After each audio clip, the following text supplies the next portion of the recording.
o maior problema na reforma tributária? Para tudo, para assistir o vídeo de hoje, se inscreva no canal, temos vídeos aqui toda semana na área financeira e tributária e vamos falar um pouquinho sobre a reforma tributária. Qual é o principal problema da reforma tributária? Até o momento que a gente sabe, né? Afinal de contas, nós tivemos passados ali, digamos que na primeira votação, que foi na Câmara dos Deputados, aprovado em 2 turnos, ou seja, tem que ser aprovado uma vez e aprovado a segunda vez. De momento, o que a gente sabe é que em alguns setores nós teremos uma grande tributação, digamos, desfavorável, e outros setores serão favorizados, ou melhor, terão benefícios, né? Se a palavra existe, serão beneficiados, em resumo. Por quê? Porque, digamos, a gente vai ter uma forma de unificação de tributação. Aqui a gente vai estar falando, por exemplo, em relação ao CBS, que é a Contribuição sobre Bens e Serviços, que vai entrar o IPI, vai entrar o PIS e o COFINS, beleza? 3 tributos. Já quando a gente fala sobre o IBS, nós estamos falando sobre o ICMS e o ISS, ou seja, de competência do Estado, o ICMS e do município o ISS. Só que a grande questão é que, veja, de 3 tributos, né, que seria a contribuição de PIS e COFINS e mais o imposto sobre produtos industrializados, vai se tornar um, enquanto que os outros dois, ICMS e ISS, se tornará outro. Então, via de regra, se tem uma tributação que será minimizada na indústria e tributada maior na parte dos serviços, ou seja, a gente vai ter aí um grande potencial da área de serviços ter uma forte tributação, aumento de tributação. E veja que a gente está falando aqui sobre um cenário, sobre uma atividade, ou melhor, sobre um ramo específico aí da sociedade, né, que é a área de serviços.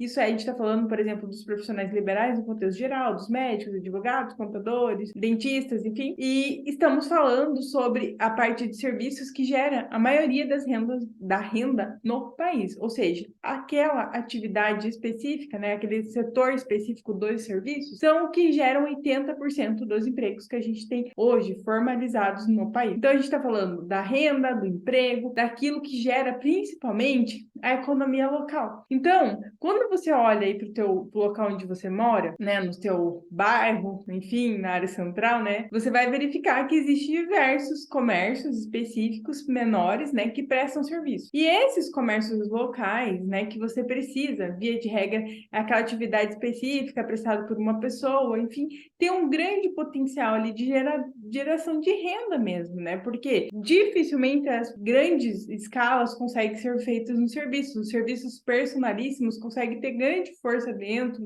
da sociedade no contexto de geração de renda. Enquanto que você pode ter grandes mercados, grande rede, grande vendas, né, de mercadorias em varejo, enfim, tudo que demanda de maior estoque. Então, veja que a gente está falando sobre uma atividade bem mais local, mais centralizada, e que faz com que a economia de determinadas cidades consigam ir muito bem. Por exemplo, na cidade onde eu moro aqui, a gente tem, aqui no Paraná, que é o Paraná, a gente tem uma grande demanda aqui da mão de obra para a área de serviços. Por quê? Porque aqui, primeiro, é um polo da educação, então a gente tem muitas faculdades, universidades, enfim, que geram muitos profissionais liberais, muitos médicos, dentistas, advogados, e assim por diante. Então, esses profissionais abrem muitas empresas aqui na cidade. Então, a gente consegue ter uma demanda, ter uma escala muito boa na área de serviços, tá? Principalmente voltada para a área da saúde e da educação. Então, veja que a gente está falando aqui de uma área que gera aquilo que é fundamental, né? Socialmente falando, saúde e educação. Por quê? Saúde é essencial, a gente sabe, né? Do potencial da saúde dentro da economia e dentro aí do desenvolvimento social e econômico, e também da educação, que é a base para que o país consiga alavancar. Então, veja que o grande problema que pode ser levantado é essa questão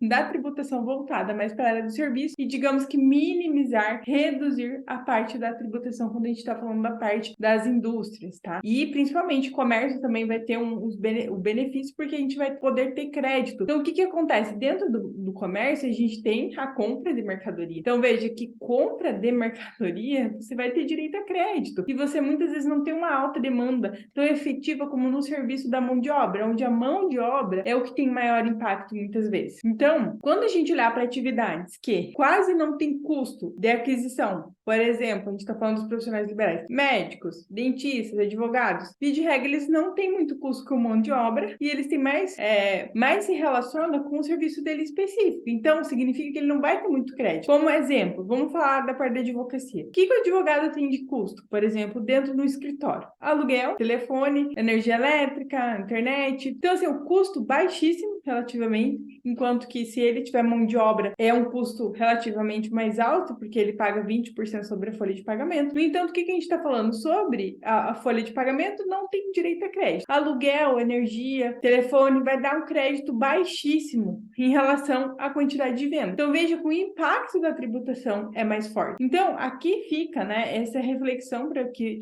seja feita em relação a isso. Não sabemos exatamente se isso vai ser aprovado da forma como está, mas sabemos que, se é aprovado, a gente vai ter, digamos assim, um impacto muito forte e novos planejamentos e adequações voltadas para a área do serviço, que sim, pode ser uma grande oportunidade, mas também tem que ser analisada essa questão, né, do impacto dentro do setor específico do serviço. Vamos ficar atentos às novidades, acompanhe aqui comigo no canal, vai ter vídeo sempre que nós vamos falar sobre durante, após, enfim, tudo que acontecer na reforma tributária. Então, se você gostou do assunto, já deixa aqui um like e se inscreva no canal que a gente vai falar sobre reforma tributária para sempre, né, amores? Para sempre. Então, deixe um comentário aqui o que você gostaria de saber sobre a reforma tributária, que eu vou te responder ou através do vídeo ou aqui embaixo mesmo, tá bom? Comenta aqui. Espero e até o próximo vídeo.